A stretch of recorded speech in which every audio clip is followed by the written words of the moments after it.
secteur congolais de la communication et des médias attend avec impatience les textes, propositions et suggestions issus des assises de la presse congolaise tenues, vous le savez, du 25 au 28 octobre dernier, afin d'en faire son miel, à en croire le ministre Thierry Mungala. Mais en attendant, que dire de ces assises?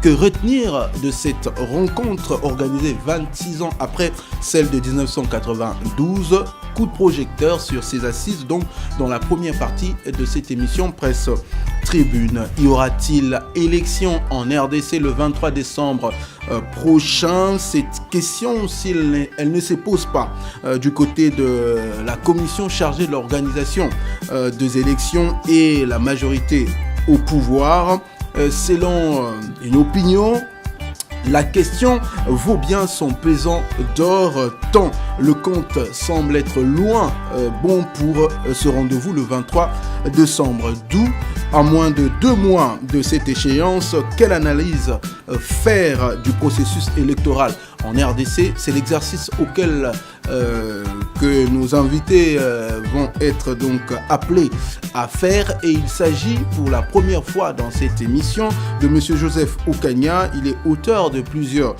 ouvrages, notamment le dernier paru donc aux éditions L'Harmattan, État des lieux de la presse congolaise. Monsieur Joseph Oukania, merci et bienvenue sur ce plateau de Presse Tribune. Merci, bonjour. Lui, c'est Juldas Golondele, donc il est journaliste, présentateur de l'émission La démocratie en marche, ESTV. Monsieur Juldas, bienvenue et toujours un plaisir de vous recevoir sur ce plateau de Presse Tribune. Ah ben c'est pour servir la nation, au service de la République. Donc c'est tout à fait normal que quand je suis invité, je sois toujours fidèle au poste. Ernest Dimi, chroniqueur politique chez les Patriotes, même slogan au service de la République. C'est toujours un plaisir de se mettre au service de la République et nous ne cessons de le dire. C'est donc parti, mesdames et messieurs, pour ce nouveau numéro de votre magazine Presse Tribune. On se retrouve tout de suite.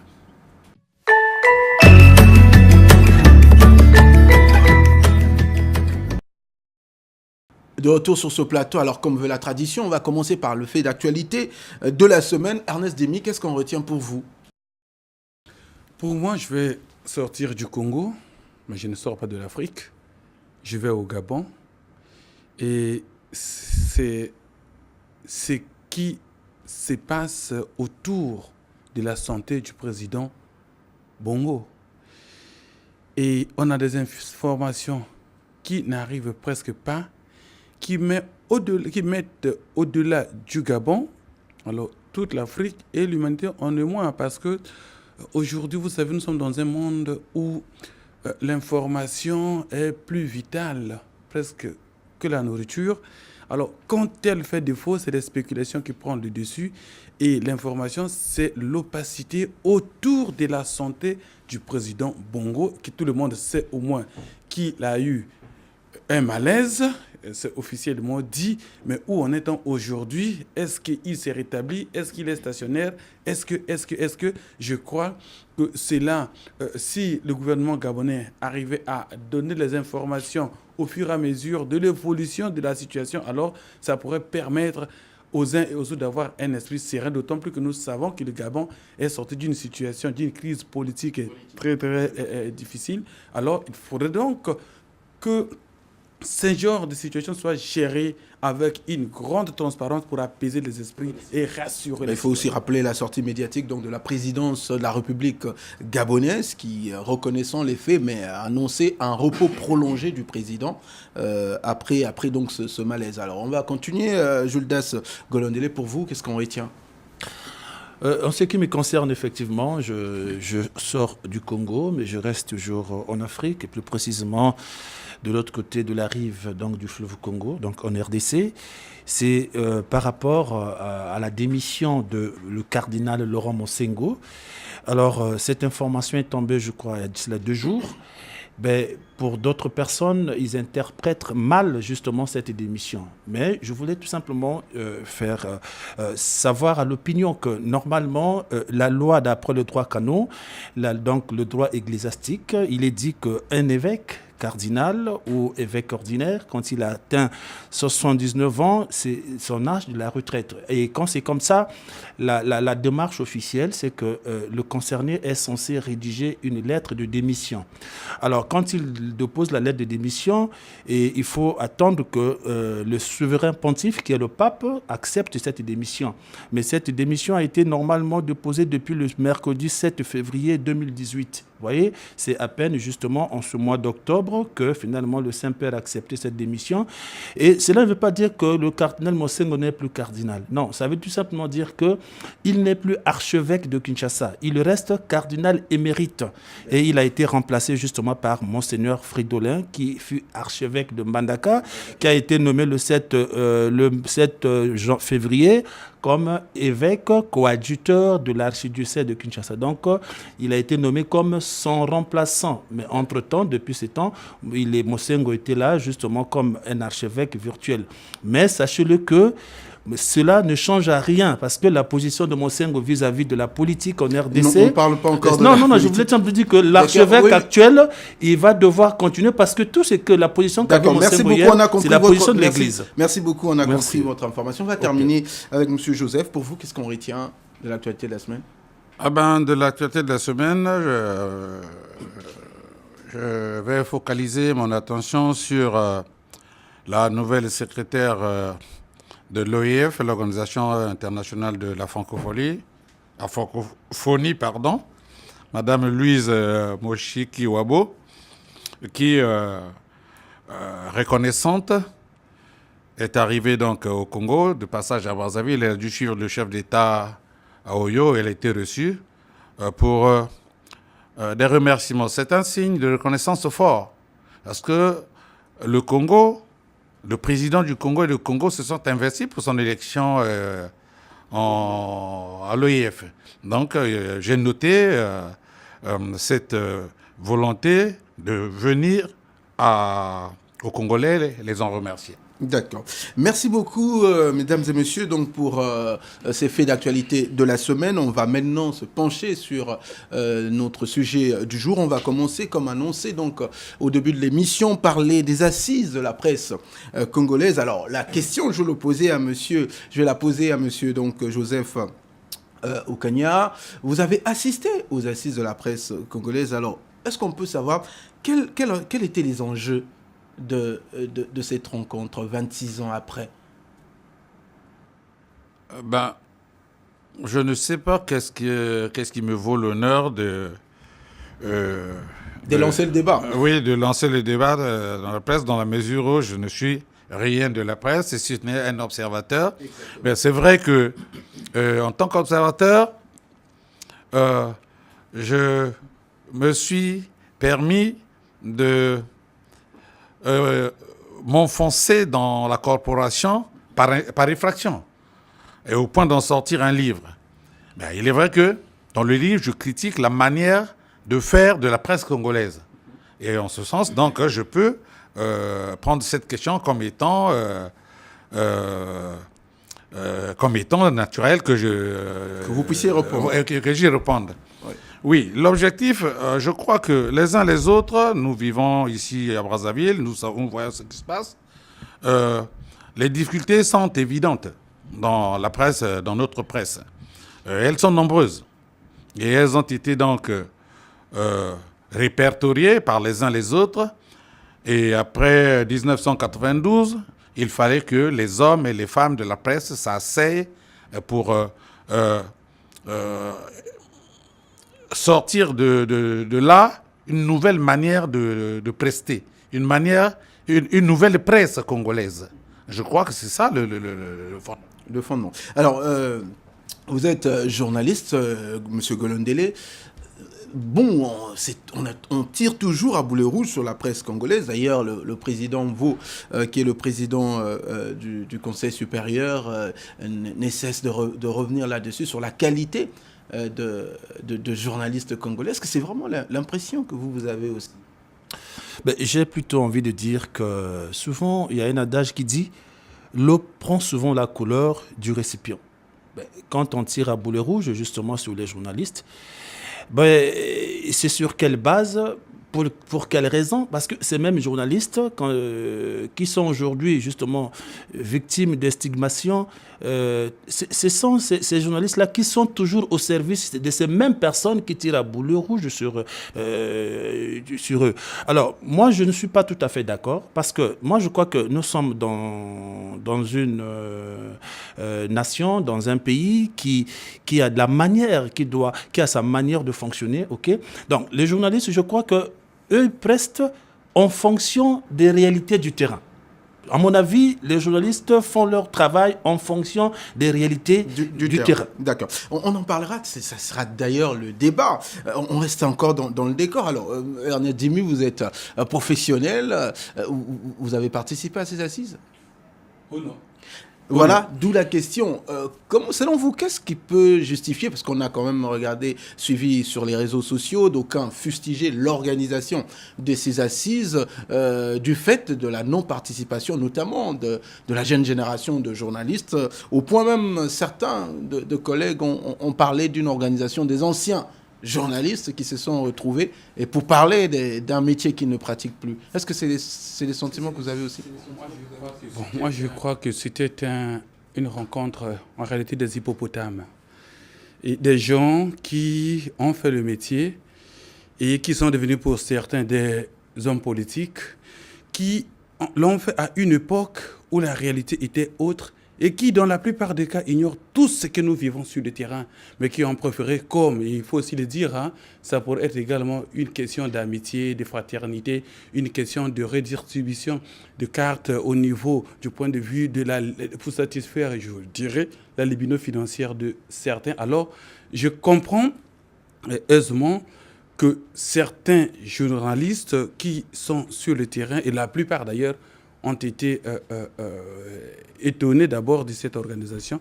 Et puis, même là, vous allez voir que vers la fin, ceux qui se sont donnés bec et ongle au début dans la commission préparatoire, au dernier moment également, n'ont pas compris comment ils ont finalement été mis de côté, même parmi eux-mêmes, les fameux pachydermes qui ont pris les choses en main au début et à la fin. Donc moi je crois que ce que j'ai vécu, ce que j'ai suivi à travers les médias, c'était tout, sauf les assises de la presse congolaise. C'est parce que, c'est dira M. Okania, c'était les assises de la presse congolaise. Oui. Je vais revenir sur le fait que il n'y a eu que les anciens de la profession, voire de la corporation, que M. Dimy appelle les pachydermes. Il s'est installé, c'est une constatation qui a été faite là-bas, il s'est installé chez les jeunes journalistes une peur. Parce qu'il est question actuellement de faire valoir ses capacités de journaliste au Congo-Brazzaville. À travers le CCL, chaque journaliste doit avoir sa carte de presse.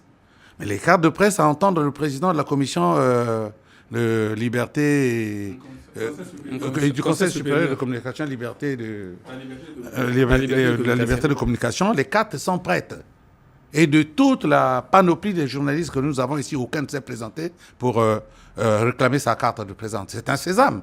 Vous voyez ? Et donc la jeune génération a été animée d'une certaine peur qu'aux assises, on leur aurait certainement imposé le fait de se faire valoir. Parce que la question à laquelle il fallait répondre, qui est journaliste, qui ne l'est pas. Allez-y. Non.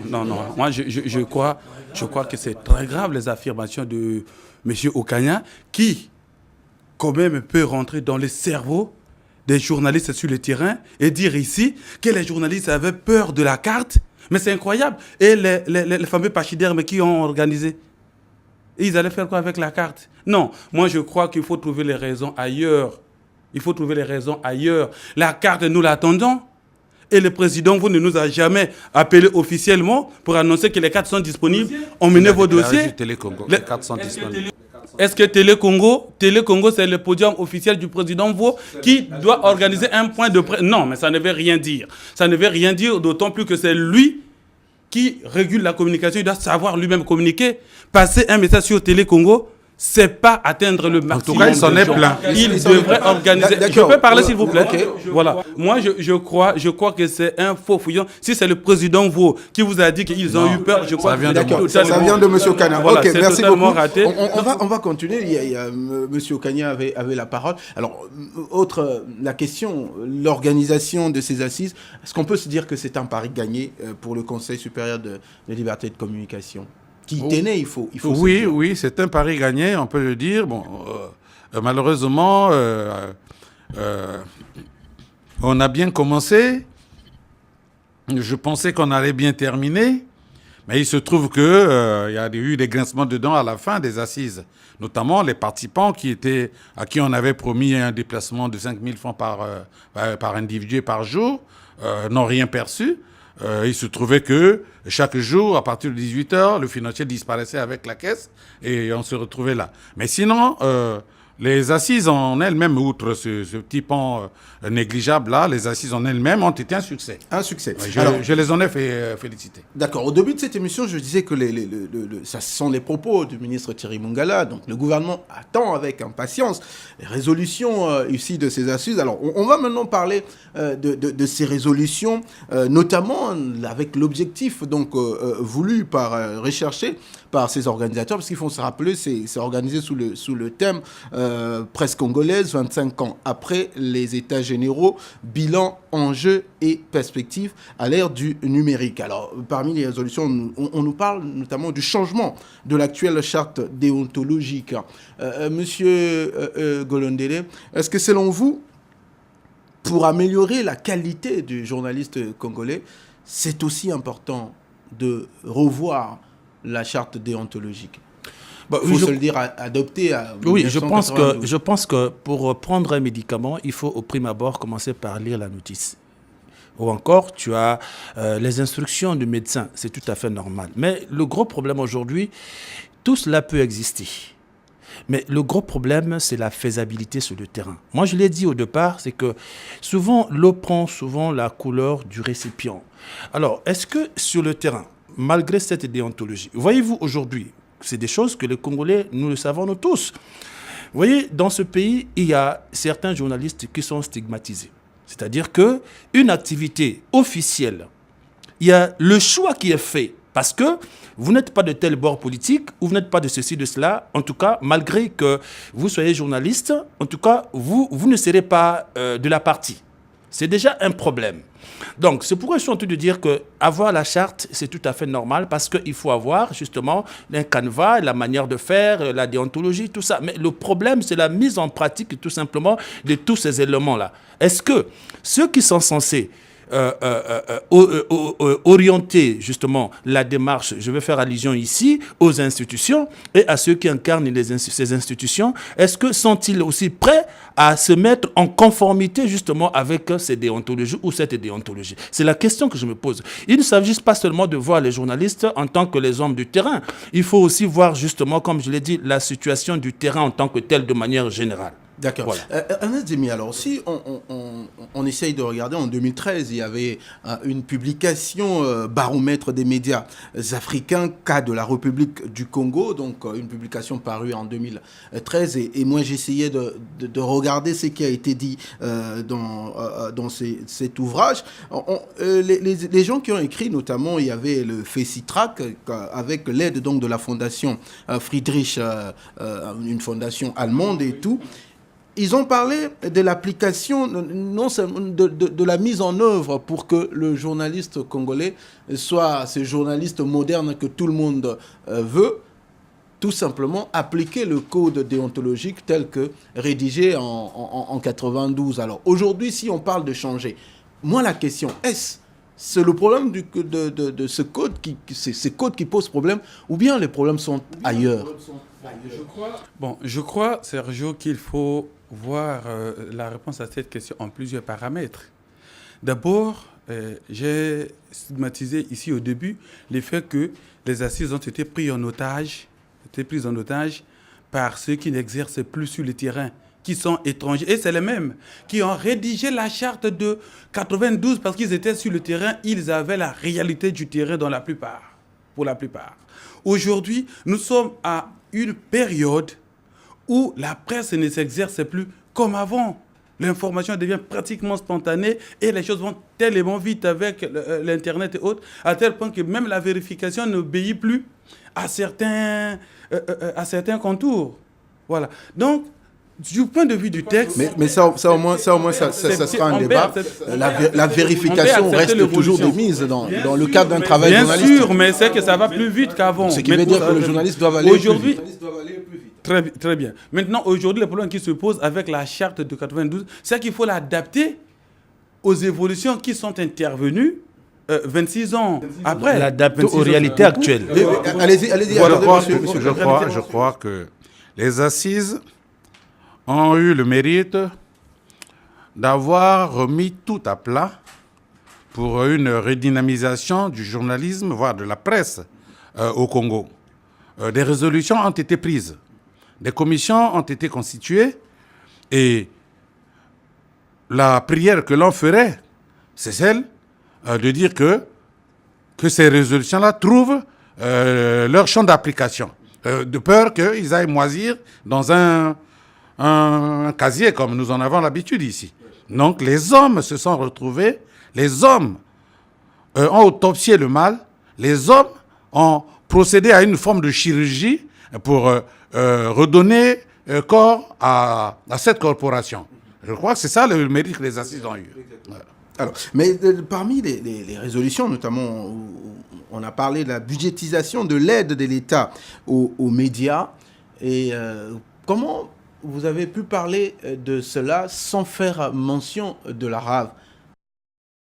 Je n'étais pas de la commission finance, je vous ai noté les commissions qui existent. Je n'étais pas de la commission finance. Je vous pose la question en tant que chercheur et observateur de médias. Oui, vous savez, je vous parlais tout à l'heure, je vous disais tout à l'heure que les assises ont eu le mérite d'avoir tout remis à plat.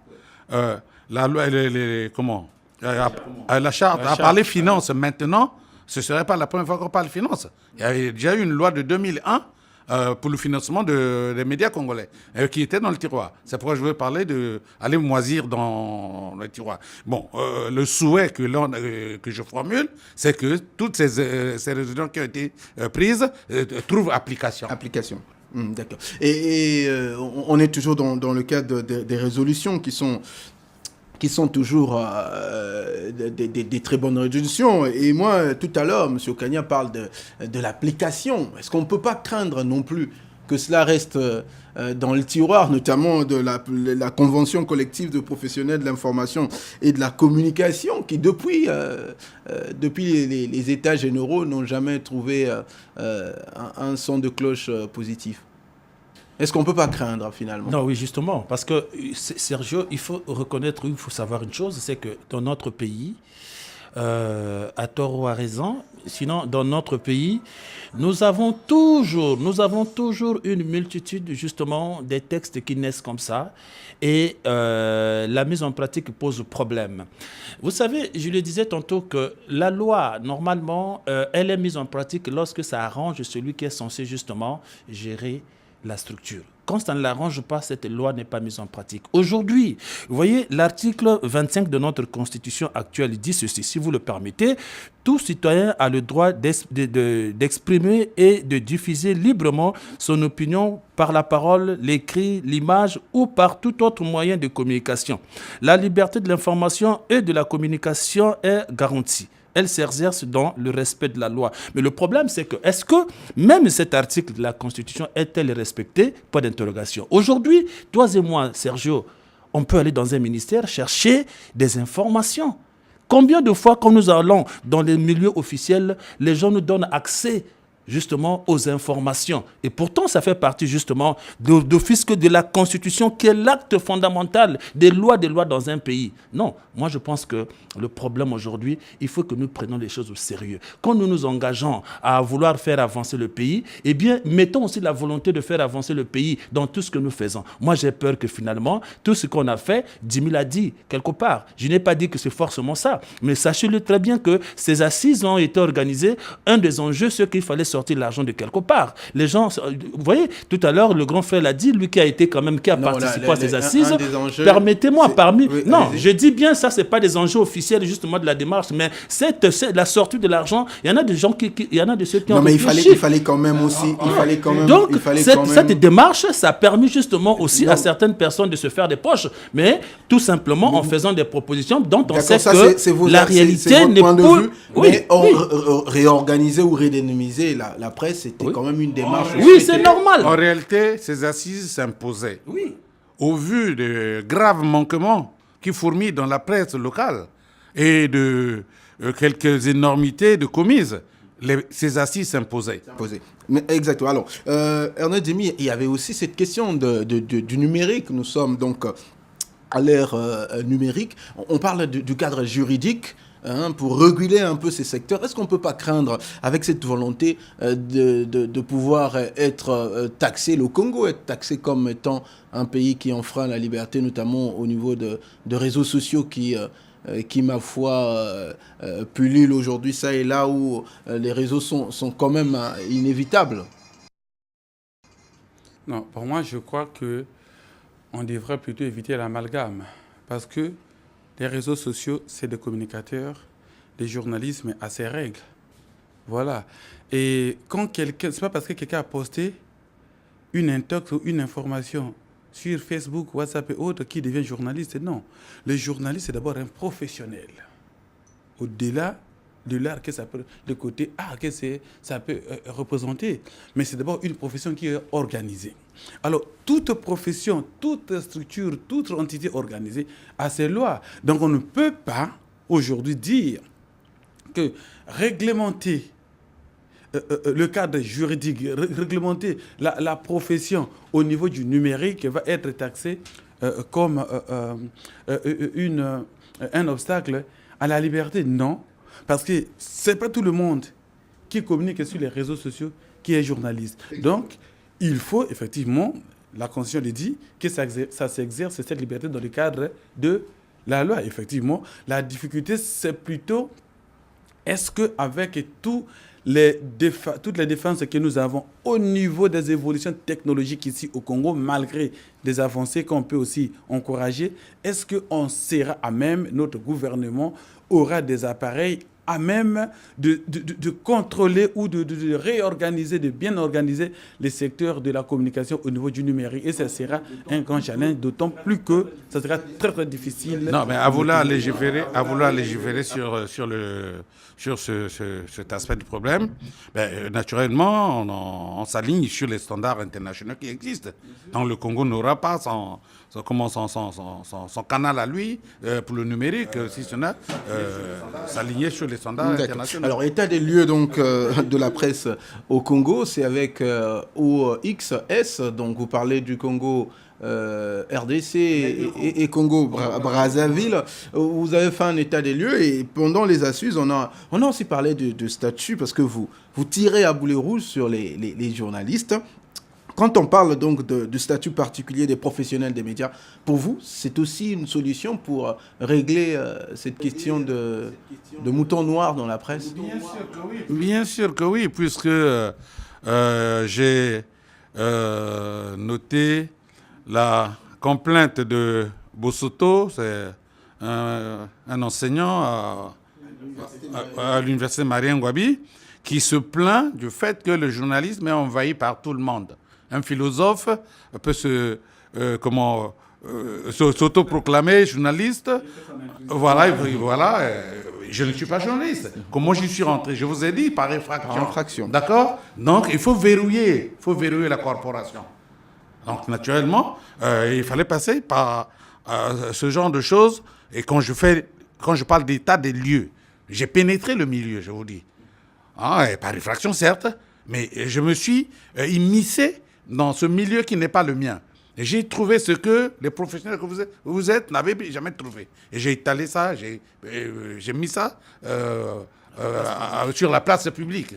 Et que l'on dise que je ne suis pas allé de même ordre, non, je prêche l'excellence. Donc quand on fait mal le métier pour lequel on a appris, je dénonce. D'accord. Alors, un comité de suivi a été mis en place donc à l'issue de ces assises pour suivre l'application. Et d'ailleurs, le gouvernement a montré à travers le ministre Thierry Mungala sa détermination de pouvoir aller vite et mettre la main dans la pâte pour que l'amélioration donc de conditions des travail des journalistes au Congo soit une réalité, comme l'a voulu donc les participants à ces assises. Pour vous, on peut se dire que ce qui est dur, c'est ce qui reste à faire. Bon, mais vous savez, je vais dire une chose. Vous savez, la science, de manière générale, elle est évolutive. Alors, c'est-à-dire que quand, par exemple, comme a dit le grand frère, qu'il y a certains enseignants qui se plaignent justement de la manière dont aujourd'hui le journalisme est pratiqué dans ce pays, mais les gens oublient une chose. Ce qu'il faut reconnaître, c'est que les choses évoluent de manière aussi vite que ce qu'on croyait hier par rapport à la science. Alors, pour répondre à votre question, je me sens plutôt tenté de dire que oui, c'est possible, mais je suis en train d'insister sur une chose. Laquelle ? C'est la volonté. Et cette volonté doit émaner avant tout, justement, des institutions qui sont censées justement orienter et aussi apprendre à associer les professionnels, donc ceux qui sont sur le terrain. Être professionnel, ce n'est pas forcément justement passer, comme certaines personnes prétendent le dire, mais aussi être professionnel, c'est être sur le terrain, en train de vivre les réalités sur le terrain et être à mesure justement de faire passer l'information en tant que telle. Donc moi je crois qu'il faut qu'il y ait cette synergie justement entre les institutions et ceux qui incarnent les institutions et ceux qui sont du métier, à ce que, franchement, on essaie de voir comment faire à ce que les choses puissent prendre comme la mayonnaise. D'accord. Ernest Dimi, les durs pour vous restent à faire ?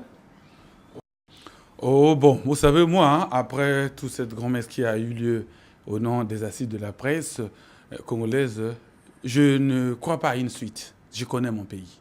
Et je connais que quand tu vois les Congolais...